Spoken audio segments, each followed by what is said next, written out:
जशी वनस्पती असेल तसं. नमस्कार, आपण पाहत आहात पुणे लाईव्ह न्यूज. पाहुयात आज दिवसभरातील ठळक घडामोडी. चाकण शिक्रापूर रस्त्याने एक कुटुंब प्रवास करत असलेल्या कारने रात्री 2 वाजण्याच्या सुमारास अचानक पेट घेतल्याची घटना घडली. स्थानिक नागरिक व पोलिसांच्या तत्परतेने अनर्थ टळला असल्यानं कुटुंब यातून सुखरूप बचावले आहे. यामध्ये कार पूर्णपणे जळून खाक झाली. बीडहून आलेला कार चालक विकास बर्गजे हा त्याच्या ताब्यातील MH03 AT 4624 या कारमधून कुटुंबियांसह चाललेला असताना रात्री 2 वाजण्याच्या सुमारास रस्त्याच्या मध्यभागी कारच्या पुढील भागाने अचानक पेट घेतला. यावेळी रस्त्यावर मोठी वाहतूक कोंडी झाली होती. सदर घटनेत कुटुंब सुरक्षित असून कारचे मोठे नुकसान झाले आहे. खेड व शिरूर तालुक्याच्या हद्दीवर सदरची घटना घडली आहे. आळंदीजवळ राहणारी महिला आळंदी इंद्रायणी नदी घाटावरील असलेल्या पुंडलिक मंदिराजवळ पाण्यात पडली. नदीवरील नागरिकांनी व आळंदी नगरपरिषद अग्निशमन दल व पोलिसांना कळवून महिलेस वाचवले. नदीवरील नागरिकांच्या व आळंदी नगरपरिषद अग्निशमन दल यांच्या प्रसंगावधानाने त्या महिलेचे प्राण वाचले आहेत व पुढील दुर्घटना टळली आहे.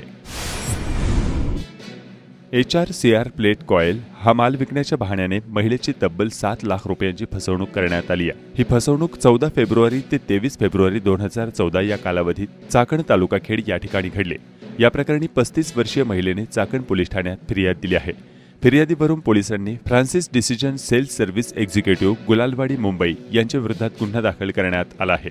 फिर्यादी यांच्याकडून RTGSद्वारे 6,98,192 रुपये घेत कोणत्याही साहित्याची विक्री न करता व पैसे परत न देता फिर्यादी यांची फसवणूक केली. या कारणावरून चाकण पोलिसांनी गुन्हा दाखल केला असून पोलीस पुढील तपास करत आहेत. पुणे गृहनिर्माण व क्षेत्र विकास मंडळाचे अध्यक्ष तसेच शिरूर लोकसभेचे माजी खासदार शिवाजीराव अढेराव पाटील यांना महाराष्ट्र शासनाच्या वतीने राज्यमंत्री पदाचा दर्जा देण्यात आलाय. याबाबतचा शासन निर्णय 5 सप्टेंबर 2024 रोजी महाराष्ट्र शासनाच्या गृहनिर्माण विभागाकडून पारित करण्यात आला आहे. महाराष्ट्र शासनाच्या महिला व बालविकास विभागामार्फत देण्यात येणाऱ्या ग्रामपंचायत स्तरीय पुण्यश्लोक अहिल्यादेवी होळकर पुरस्कार 2024-25 वाफगाव ग्रामपंचायतच्या वतीने श्रीमती जयश्री महेंद्र नेटके यांना प्रदान करण्यात आला. निघोजे तालुका खेड येथील ग्रामपंचायतीच्या उपसरपंचपदी रुपाली संदीप येळवंडे यांची बिनविरोध निवड करण्यात आली आहे. गोलेगाव पिंपळगाव विकास कार्यकारी सोसायटीने 45 लाख रुपयांची 100% वसुली केली. त्यामुळे या संस्थेला प्रथम क्रमांकाने गौरवण्यात आल्याचं माजी चेअरमन बाळासाहेब चौधरी यांनी सांगितलं. गणेशोत्सवाच्या शतकोत्तर वर्षानिमित्त राजगुरुनगर येथील नवयुग मित्रमंडळ नेहरू चौक यांच्या वतीने गणेशोत्सवाला प्रारंभ करण्यात आला. यावर्षी भव्य दिव्य अभिनव कार्यक्रमांचे आयोजन करण्यात आले आहे. आज बुधवारी दिनांक 4 सप्टेंबर रोजी श्रींचा भव्य आगमन सोहळा आयोजित करण्यात आला होता.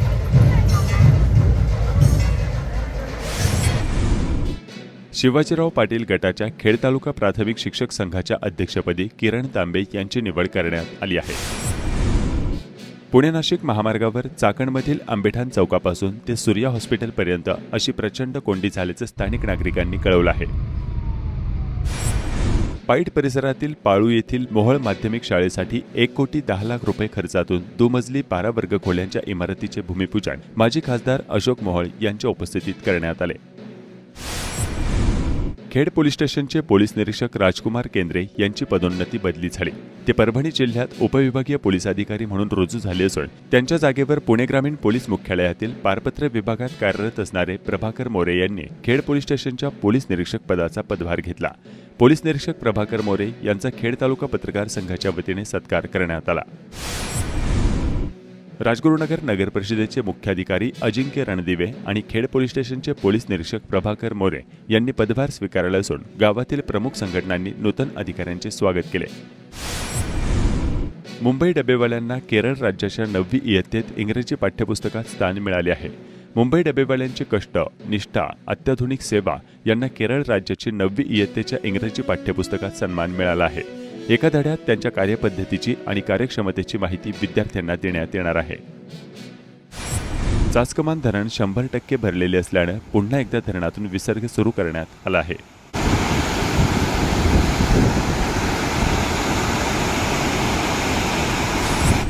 खेड तालुक्यातील असलेले देशातील 12 ज्योतिर्लिंगापैकी एक म्हणून देशभर परिचित असलेले भीमाशंकर देवस्थान यांना तीर्थक्षेत्र क वर्ग दर्जा देऊन शासन व प्रशासन यांनी थट्टा चालवली आहे. सन 2011 मध्ये भीमाशंकर तीर्थक्षेत्र ब वर्ग दर्जा द्यावा म्हणून राज्य शासनास प्रस्ताव सादर करण्यात आला. त्यावर काही त्रुटी पूर्तता करण्याचे निर्देश जिल्हा परिषद पुणे यांना कळवण्यात आले होते, परंतु तब्बल 13 वर्षे त्यावर काही एक कार्यवाही झाली नाही. उलट खेड तालुक्याला जिल्हा परिषद अध्यक्ष पद मिळाले तेव्हा देखील याबाबत जागरूकपणे लक्ष दिले गेले नाही. शेवटी ब वर्ग दर्जा मागण्यास प्रस्ताव सादर करणारी जिल्हा परिषद पुणे यांना हे देखील माहिती नव्हते की साधा क दर्जा सुद्धा भीमाशंकरला नाही. भीमाशंकर देवस्थान ट्रस्टमध्ये दिग्गज मंडळींचा प्रत्यक्ष सहभाग असताना देखील साधा तीर्थक्षेत्र दर्जा न भेटणे हे निराशाजनक आहे. मागील 10 वर्ष मोदी सरकार 12 ज्योतिर्लिंग विकास करण्यासाठी काम करत असल्याचा गाजावाजा झाला, पण 12 पैकी एक ज्योतिर्लिंग क वर्ग दर्जा या ठिकाणी लाखो लोक भेट देतात. तरी देखील शासनाचे प्राथमिक गोष्टीवर लक्ष न जाणे आणि शेवटी 2023 मध्ये क वर्ग दर्जा देऊन खूप मोठी कामगिरी केल्याचा कांगावा करणे कितपत योग्य आहे असा प्रश्न निर्माण झालाय. भीमाशंकर ज्या गावाचा भाग आहे ते भोरगिरी गाव पर्यटन क्षेत्र म्हणून घोषित करणे गरजेचे होते. भोरगिरी गावामध्ये कोटेश्वराचे मंदिर आहे, मात्र भोरगिरी गावाचा साधा उल्लेख देखील शासकीय कागदपत्रांवर केला जात नाही. याबाबत कोणीही बोलत नाही. शासन दरबारी भीमाशंकर हे क वर्ग दर्जाचे तीर्थक्षेत्र घोषित केले, मात्र क वर्ग दर्जाचे जे निकष आहेत ते लहान तीर्थक्षेत्र यांना लागू होतात. त्यात देशातील 12 ज्योतिर्लिंगापैकी एक भीमाशंकर तीर्थक्षेत्र यास लागू होत नाही, तर भीमाशंकर हे अ वर्ग तीर्थक्षेत्र दर्जाच्या निकषात बसते ही साधी गोष्ट तत्कालीन पालकमंत्री व जिल्हाधिकारी महोदयांना देखील समजली नाही. त्यांनी देखील प्राप्त प्रस्तावानुसार क वर्ग दर्जा देऊन जबाबदारी झटकली. एकूणच या गोंधळात मोठ्या प्रमाणावर खेड तालुक्यातील विकास कामांसाठीचा जो निधी आहे त्यास खीळ बसली आहे. यामुळे मुंबई भीमाशंकर मार्ग असेल, अन्य पर्यटन विकास कामे असतील, वन संवर्धन कामे ही सर्व कामे पद्धतशीरपणे अडकून कशी राहतील याकडे शेजारील काही मोठ्या नेत्यांनी जाणीवपूर्वक यंत्रणा लावली आहे का असा संशय व्यक्त होत आहे. ज्या ठिकाणी अ वर्ग दर्जा हवा ते भीमाशंकर क वर्ग दर्जाचे तीर्थक्षेत्र कसे असा संतप्त सवाल जनता विचारत आहे. खेड तालुक्यात काळूस येथे शामेलॉन व गिरगीट सदृश्य सरडा आढळून आला. हा सरडा आसपास कुठेच आढळत नाही, परंतु डोंगर जवळ असल्याने येथे आढळतो असे स्थानिकांनी सांगितले. गिरगीट प्रकारचा सरडा त्यांच्या सभोवतालच्या परिस्थितीशी जुळण्यासाठी रंग बदलतात हा गैरसमज आहे. गिरगीट समायोजित करून वेगाने रंग बदलू शकतात असे काही जाणकार मंडळी सांगतात. जशी वनस्पती असेल तसं कलर बदलते. आत गेल्यावर वेगळा कलर झाला त्याचा.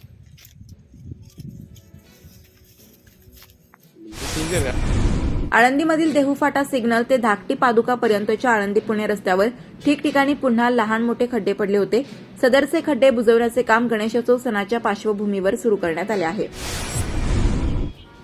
हरतालिका व श्री गणेश चतुर्थीच्या पार्श्वभूमीवर आज गुरुवारी दिनांक 5 सप्टेंबर 2024 रोजी सायंकाळपासूनच बाजारात मोठी गर्दी होऊ लागली आहे. पूजेचे साहित्य खरेदी करण्यासाठी नागरिक घराबाहेर पडत असल्याने चाकणच्या सर्व बाजारपेठा गजबजल्याचे चित्र पाहावयास मिळत आहे.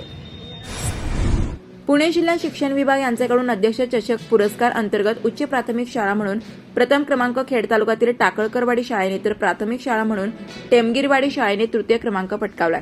तसेच खेड तालुक्यातील गुणवंत शिक्षक म्हणून प्रगती नारायण बनकर, सोपान गणपत मांजरे यांची निवड झाली.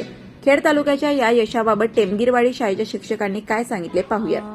सन 2023-24चा जिल्हा परिषद पुणेच्या वतीने आदर्श शिक्षक, गुणवंत शिक्षक पुरस्कार आणि जिल्हा अध्यक्ष चषक ही जी एक स्पर्धा असते मानाची मोठी, त्यामध्ये आपल्या खेड तालुक्यामध्ये लहान गट आणि मोठा गट या दोन्ही गटामधून, मोठ्या गटातून जिल्हा परिषद प्राथमिक शाळा टाकळकरवाडी आणि लहान गटातून जीप शाळा टेमगिरवाडी या दोन्ही शाळांनी उज्ज्वल यश संपादन केलेले आहे. जिल्हा अध्यक्ष चषक स्पर्धेसाठी शाळांना काही निकष ठरवून दिलेले असतात. त्याच्यामध्ये भौतिक सुविधा आणि शालेय गुणवत्ता या दोन्हीवरती दोन्हीमध्ये समसमान म्हणजे भारांश दिलेला असतो. त्याच्यामध्ये आमच्या शाळेमध्ये भौतिक सुविधा आणि शैक्षणिक गुणवत्ता या दोन्हीची जिल्हा स्तरावरून अधिकाऱ्यांच्या मार्फत पाहणी झाली आणि त्याच्यानंतर पाहणी झाल्यानंतर की पुणे या ठिकाणी माननीय मुख्य कार्यकारी अधिकारी यांनी जी एक 5 सदस्यीय गठीत समिती स्थापन केली होती, त्या समितीसमोर 31 ऑगस्ट रोजी आम्हाला मुलाखत आणि सादरीकरणासाठी बोलवण्यात आलं.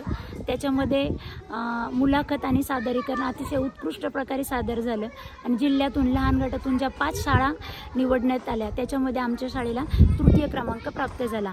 आणि टाकळकरवाडी जी आमच्या खेड तालुक्यातली शाळा आहे त्या शाळेने मोठ्या गटातून प्रथम क्रमांक प्राप्त केला आणि ही आम्हा खेड तालुक्यातील शिक्षकांसाठी, सर्व ग्रामस्थांसाठी खूप मोठी अभिमानाची बाब आहे. मी वाटेकर रामकृष्ण, जिल्हा परिषद शाळा प्राथमिक शाळा टेंबरेवाडी या ठिकाणी शिक्षक म्हणून काम करतो. जिल्हा परिषद टेंबरेवाडी शाळेस अध्यक्ष शिक्षक पुरस्कार प्राप्त झाला.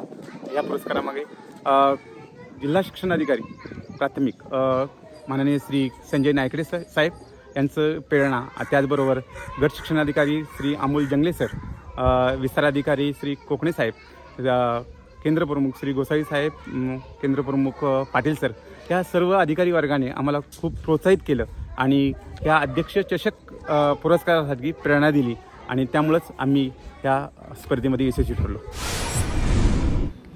चाकण पोलीस स्टेशन आणि गणेशोत्सव मंडळाचे पदाधिकारी यांची बैठक आज गुरुवारी 5 सप्टेंबर रोजी रोटरी क्लब चाकण यांच्या सभागृहात झाली. यावेळी डीसीपी यांनी मार्गदर्शन करताना काय सांगितले पाहूया. असं जर कुठल्या मंडळाच्या अडथळ्यामुळे जर मिरवणुकीत अडथळा आला तर त्याची सुद्धा ॲडव्हर्स नोंद आम्ही आमच्या रेकॉर्डला घेऊन जातो. कारण की हे तुमचं काम आहे. मिरवणूक आहेत ती सर्वांसाठी आहे. प्रत्येकाला आपल्या गावातला एक असा एक ठराविक चौक असतो की त्या ठिकाणी प्रत्येकाला वाटतं की आपलं मंडळ आलं पाहिजे, तिथं परफॉर्मन्स केला पाहिजे. तर की अशा जर काही कारणास्तव त्या मंडळाने तिथपर्यंत पोहोचता नाही आलं आणि 12 वाजले आणि तिथे मिरवणूक संपून गेली तर एक सर्व गोष्टींची आपण दक्षता घ्या. बाकी कुठलाही अडचण असेल, आमची मदत ज्या ठिकाणी आपल्याला वाटते की पोलीस प्रशासनाने हस्तक्षेप करायला पाहिजे, मग तो विषय आमचा असो अगर नसो, आम्हाला जे शक्य आहे त्याचे 100% आम्ही आमच्या मनापासून तो प्रॉब्लेम सॉल्व्ह करण्यासाठी आम्ही प्रयत्न करू. राहिला ट्रॅफिकचा विषय, तर त्याच्यासाठी प्रयत्न करत आहोत आम्ही. प्रॉब्लेम सॉल्व्ह झालाय तर निश्चितच नाही, प्रॉब्लेम अजून खूप मोठ्या प्रमाणात आहेच इथे आपल्याकडे. पण त्याचे प्रामाणिक प्रयत्न करेन. जे काही आपण सूचना केल्या तर त्या गर्दीचा जो पिरियड असेल त्यावेळेस कशी वाहतूक म्हणजे वाहनांची वाहतूक त्या ठिकाणी आपल्याला कमी करता येईल, जेणेकरून पायी चालणारे लोक आहेत त्यांना थोडं सोयीचं होण्याचं प्रमाण हे नाही म्हटलं तरी थोडं जास्त प्रमाणात आहे. त्याला आळा घालण्याचा 100% आम्ही प्रयत्न करत आहोत आणि आम्ही त्याच्या संदर्भात कटिबद्ध आहोत. असे काही घटक आपल्या मंडळांमध्ये, मिरवणुकांमध्ये, या उत्सवामध्ये जाणीवपूर्वक जर सहभागी होत आहेत आणि ते आपल्याला पसंत नाही, त्याची कृपया बिफोर हँड आम्हाला माहिती द्या. त्यांच्यावरती काय कारवाई करायची ते आम्ही घेऊ, म्हणजे जेणेकरून मिरवणुकांमध्ये सुद्धा अडचण येणार नाही. कलेक्टर साहेबांच्या आदेशानुसार ती 12 वाजेपर्यंत निश्चित करण्यात येईल. त्या आपल्या ज्या वेळा आहेत त्या तुम्ही त्याच्या पुढे आपले कार्यक्रम जाऊ नये. त्या म्युझिक सिस्टम त्याच्यानंतर कुठल्याही परिस्थितीत चालणार नाही याची सर्वांनी दक्षता घ्या. आणि मिरवणुकांमध्ये मागचाही आमचा अनुभव असतो, चाकणमध्ये सुदैवाने तसा कुठलाही नाही. 12 म्हणजे 12ला सगळ्या मिरवणुका जे म्युझिक सिस्टम बंद झाल्या होत्या, त्याबद्दल आपल्या सर्व मंडळांचं खूप अभिनंदन. कारण की इतर ठिकाणी आम्हाला वेगळे अनुभव आले की 12 वाजले साहेब एक गाणं वाजवू द्या, 10 मिनिटं वाजवू द्या, 15 मिनिटं वाजवू द्या, अशा विनंत्या यांच्याकडनं फोन त्यांच्याकडनं फोन. तर सुदैवाने ते चाकणमध्ये सर्व मंडळांनी खूप चांगली शिस्त 12 म्हणजे 12ला सगळे मंडळ बंद झाले. खेड तालुक्यात शिक्षक दिन उत्साहात साजरा करण्यात आला. खेड तालुक्यातील सर्व शाळांमध्ये विविध उपक्रम राबवण्यात आले. चाकणमधील जनता शिक्षण संस्थेच्या श्री शिवाजी विद्यालयात विद्यार्थ्यांनी आज शिक्षकांची भूमिका निभावत अध्यापनाचे काम केले. विद्यार्थ्यांच्या या कौशल्याचे प्रशालेचे प्राचार्य अनिल ठुबे, उपप्राचार्य M.N. चंदनशिवे थोरात, जनता शिक्षण संस्थेचे सहसचिव राजेंद्र खरमाटे, खजिनदार कविता गोरे आदींनी कौतुक केले. चाकण परिसर आणि खेड तालुक्यातील सर्व शाळांमधील आजच्या शिक्षक दिनाच्या कार्यक्रमांवर थोडक्यात नजर टाकूया.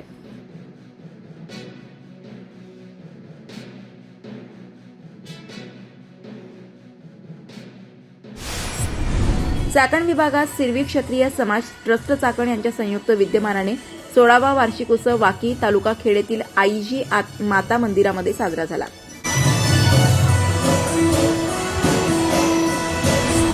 गणेशोत्सव मंडळांची बैठक राजगुरुनगर शहरात संपन्न झाली. म्हणजे याच्यामध्ये केबलचे विषय असतील, MSCBचे विषय असतील, इथं कुठं आपण सांगितलं की रस्त्याचे विषय असतील, ते वाहन जातं नाही जातं, मुख्य मिरवणूक इथे पण गावाचे लोक जातात. भैरवनाथ माध्यमिक विद्यालय कुरुड येथे पालक मेळाव्यात विद्यार्थ्यांना करिअर मार्गदर्शन करण्यात आले. व्याख्याते विजय नवले यांनी विद्यार्थ्यांशी संवाद साधला.